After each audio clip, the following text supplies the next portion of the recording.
channel. Today I am going to show you in this video how to fix printer error code 0x000006e4 in Windows 11 PC.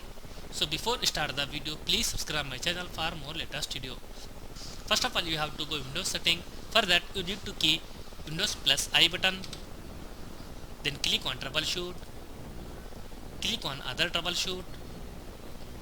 You can see here printer, click on run. Here you can see here printer, click on run. Wait for complete, then close it. After that you have to go services.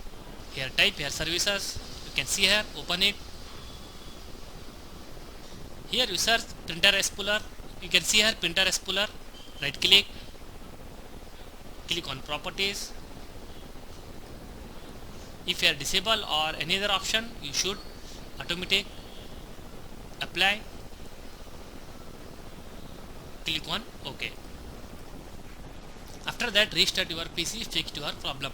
So in this way you fix printer error code 0x000006e4 in Windows 11 PC. Thanks for watching friends. Hope like this video. If you like this video, please like, share and don't forget to subscribe my channel.